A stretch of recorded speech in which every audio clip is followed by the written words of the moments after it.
Well, good afternoon, and I want to welcome you to our Global Pain Conference. Every weekend we bring it to you. Now every other weekend, every 2 weeks. We began this in May, talking about issues involving pain, and the Global Pain Association has been behind all of these programs, and they have done a wonderful job providing incredible guests.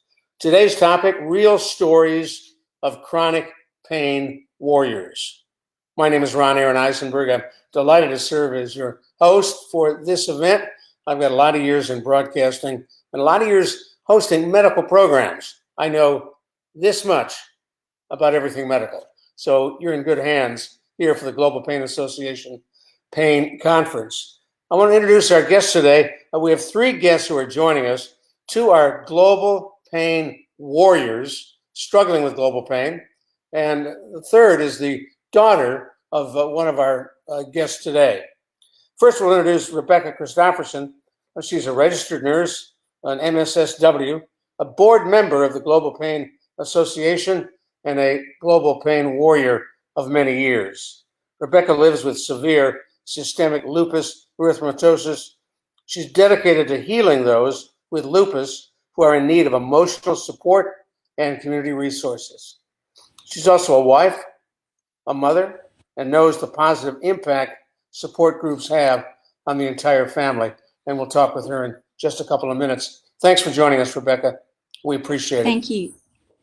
Up next is Tina Peterson. She is an AADP board certified holistic practitioner and chronic pain warrior. She too has struggled with chronic pain. She's a health coach, a cannabis CBD coach, founded Restore Biosciences in 2018.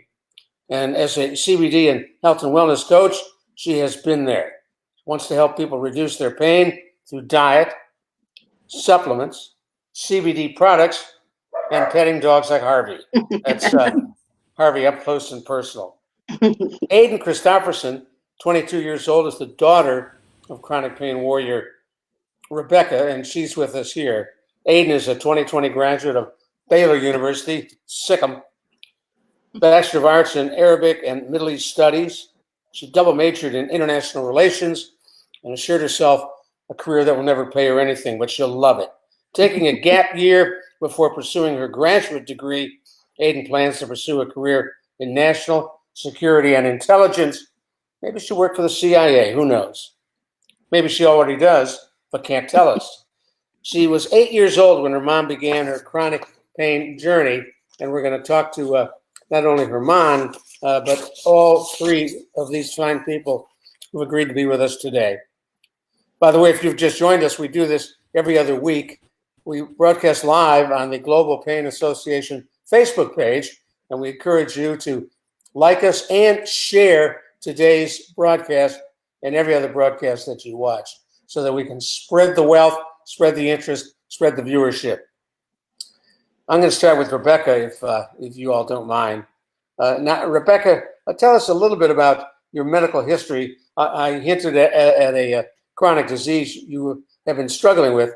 When did your chronic pain begin? In 2006, I had surgery, cervical spine surgery, because my spinal canal was stenosed, it was too tight, and my spinal cord wasn't protected. So I had surgery, and then unfortunately, I developed, following surgery, nerve damage to my left arm, a condition called partial complex pain syndrome, which is very, very, very painful.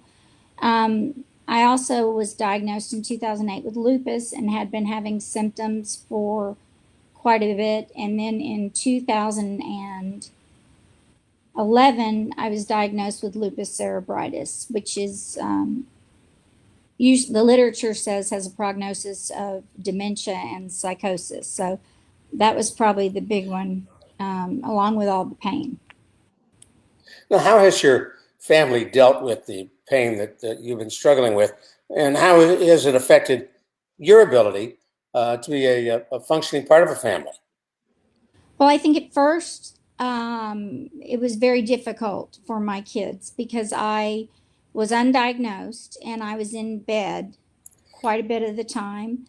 I had to hire someone to take my kids to school, to help prepare meals, do laundry, just things to help the house continue to function. Um, but we did all right. And then in 2011, when I was diagnosed with lupus cerebritis, that's when it really hit my kids. Um, Underwent chemotherapy, which really scared my son, and my daughter began to worry a great deal. But to compensate, I did a lot of, even though I could not do physical things with them, it gave me an opportunity to be still and realize what I could do as an parent that would make a big impact while I was here and all mentally here, and teach them some great lessons and teach them how to overcome adversity, because I was actually trying to overcoming adversity with my illness. Now, looking at this photo, I gather your dogs provided some comfort. Yes, they do. One would think, how can you sleep like that on a sofa? But I've actually gotten to where I need to sleep. I need to be spooned with my dog and my husband, so they're a big support. I want to ask you one more question, and then we're going to move on to Tina and to Aiden. What are the positives that have come out of all this? And we always look for the grass is greener side. Are there for you positives? I think this journey has enriched my life more than if I hadn't had this illness. I have, because you're not so concerned about getting all the household things done, and you're able to be with your children, just be completely present. And I wanted to just, my son, who was very young and very scared, he had written some things in a chapel talk he gave, and I think the thing that came across was what my son said. I'll read it real quick. He said, "The last but very important lesson I've learned as a result of severe systemic lupus erythematosus and its cruel partner lupus cerebritis is resilience. I have seen my mom claw and dig her way out of what she calls lupus black holes over and over throughout my years. Each infection leads to a severe lupus flare, which can last for months. She loses muscle mass, stamina. Every single time my mom has adopted, Churchill's motto, 'We shall never surrender,' and has climbed out of each hole, no matter how torturous. She also is a big fan of General George S. Patton. When mom is feeling like an old NFL lineman, she reminds herself of Patton's words, 'May God have mercy upon my enemies, because I won't.' So He had a pretty good my handle on it. son learned to be strong." He did. Well, we're going to come back to you in a little while. Stay with us, Rebecca. And I want to turn to Tina, if I may, and talk a little bit about her own experience. She, too, is a self-described pain warrior. Tina Peterson, thanks for joining us. And you've been through it as well. Right. Talk Yeah, to it all us. started. Yeah, it all started when I was about 18. I suffered from a lot of migraines. I had joint pain, abdominal pains, all kinds of just intermittent pain that I would have, and nobody could figure out what was going on. And this went on throughout my life. I had multiple hospitalizations for kidneys, for abdominal pain, joint pain, the whole 9 yards, and nobody could just figure it out. I'd have periods where I was okay, and then I would get sick again. And so back in 2007, I decided to go ahead and go to the Mayo Clinic, because by this time it had been going on for a very long time. I started having anaphylaxis, but I wasn't allergic. Yeah. You couldn't breathe. No, I couldn't breathe. My throat would close up, everything, and they couldn't figure out what was going on. And so I did go to the Mayo, spent a week there, and all they said was that you have an autoimmune disease. So I was kind of like, well, great, what do I do with that? So I came back to San Antonio, and I found a wonderful rheumatologist who did blood work. And in 2010, I was diagnosed with lupus and rheumatoid arthritis. And then that kind of progressed into other diagnoses. I ended up with multiple sclerosis, something called CIDP, Sjogren's, vasculitis, and some other things. So it was really a journey of just real health degradation, basically because I hadn't been treated for so long. So I had chronic, horrible pain. I literally lived at an 8 on the pain scale. It was excruciating. Nothing was helping it. It was not fun. And then what? Well, and then I got really sick in 2013, and they had tried every medication. I was hospitalized for a very long time. I was in the hospital or nursing home for 9 months, and ended up finally getting out. Almost died in the hospital. I got out, and I said, you know what? There's got to be a better way. So I talked to my physician and started doing some research on some natural products and some other things, and ended up doing some natural things. And then I also started using CBD, and the CBD actually completely knocked my pain away. I mean, that was the golden ticket for me. I still do a lot of natural herbs and supplements and some alternative medicine things to help me. I love this picture. I gather you and your dog go to the same groomer? Absolutely. That's perfect. Yeah, she's my sweet angel, and she used to lick my face every time I was going to have a lupus flare, so I knew I was going to have one when she would lick my face. Yeah, sweet Tell puppy. us about, talk to us about CBD. We hear about it a lot. Folks don't know a lot about it. They wonder whether or not you get that marijuana high. What does CBD do for you?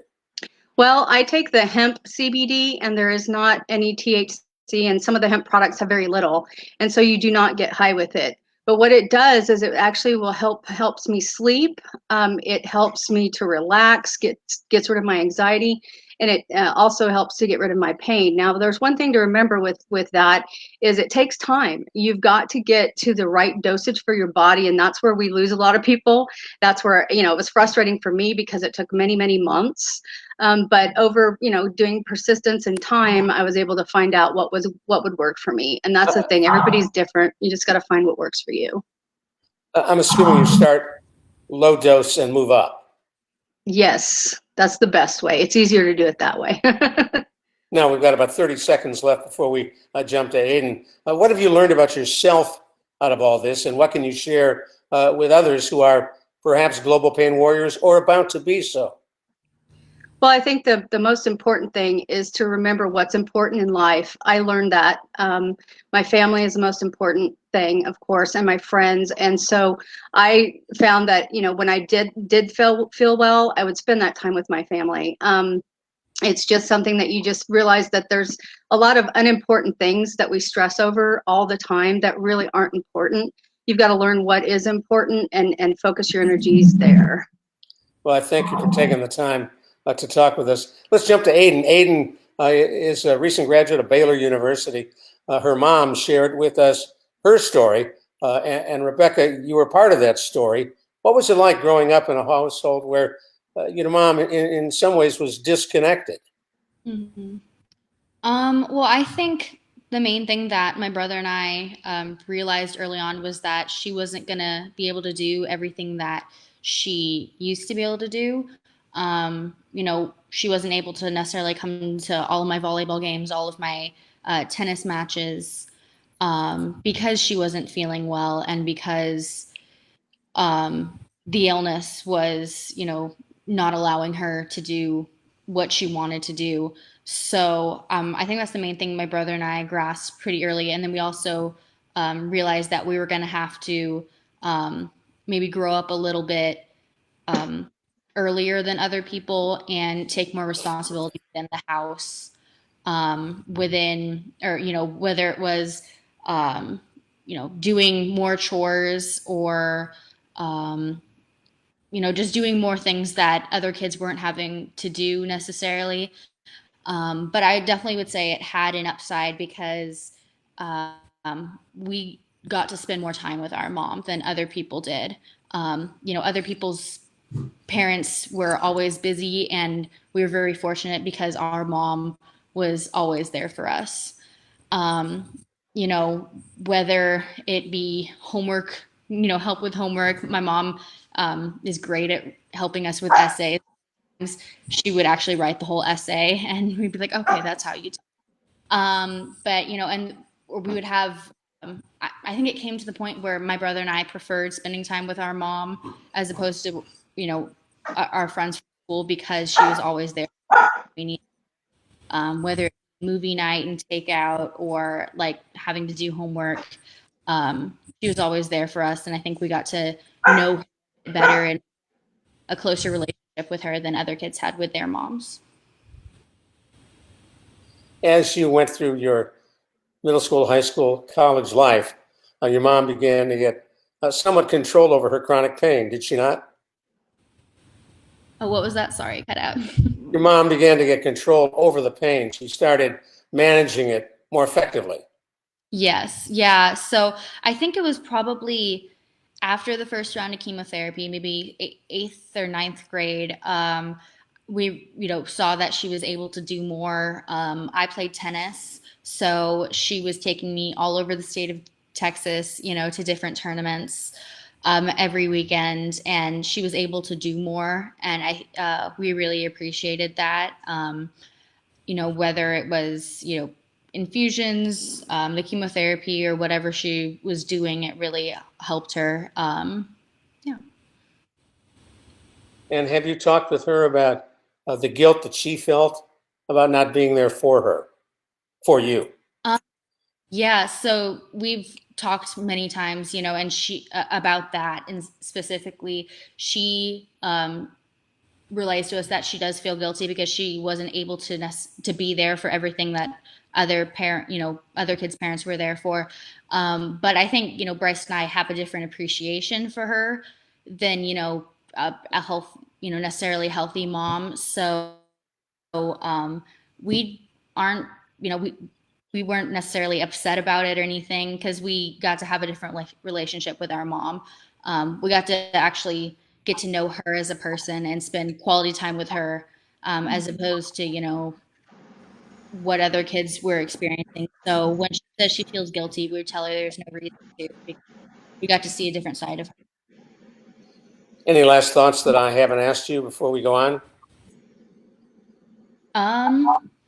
Yeah, I think I just like to say that, you know, we have to talk about, you know, people ask why our mom's not necessarily at things, you know, why she can't be there when other parents are there. And I think the way we see it is, you know, she's resting so she can spend time with us. You know, she sees that spending time with us is more important than being at these other functions. Um, and so I think it's just the way you look at it.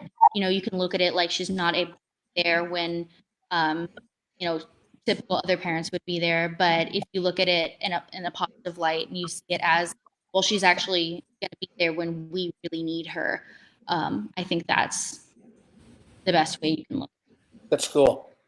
Aiden, Rebecca, Tina, thank you.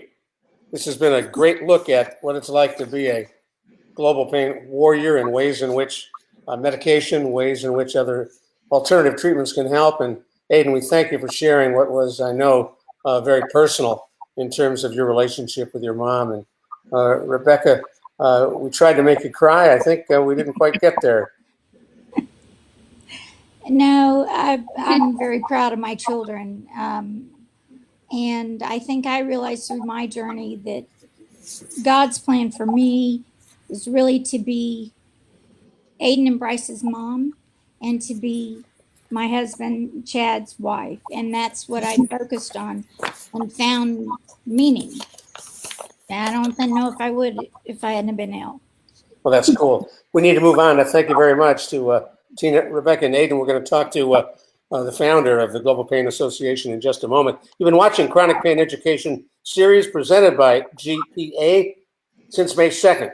For the last 18 weeks, we have been here every Saturday at noon. We kick off our twice-a-month series this weekend, and Dr. Susan Blackwood joins us now to talk about where we are and where we're going and how things look for the Global Pain Association. We're going to patch Susan in and wish her a good afternoon. Hello, Susan.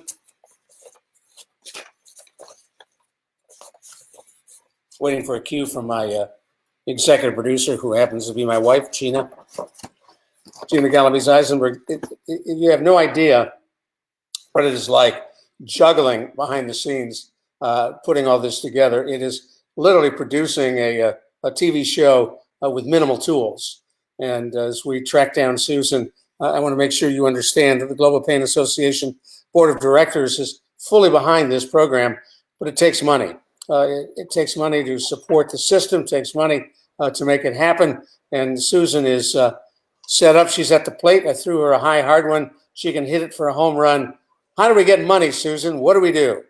Ron, sorry to be late. I was wiping away a few little tears because these women have become very close friends of mine, and it was amazing stories. So I'll pull myself together because this is all about Global Pain Association and our volunteer board and advisory group and people like you and Jana that have made this series possible. But we do need more support to keep the series going this fall.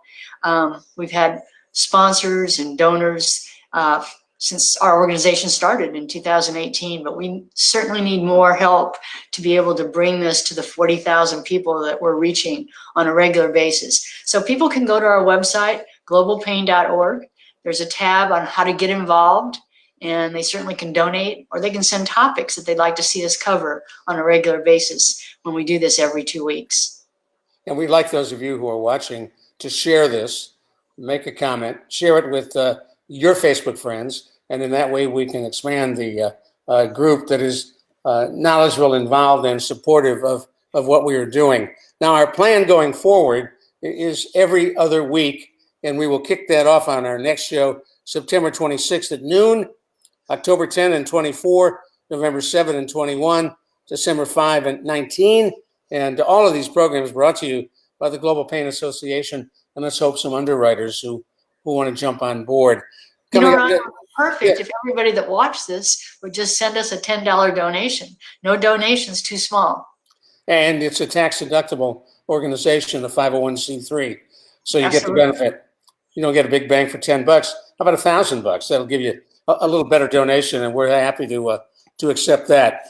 Coming up on the next program in 2 weeks, September 26th, chronic pain is a family affair. Dr. Julie Strench will join us.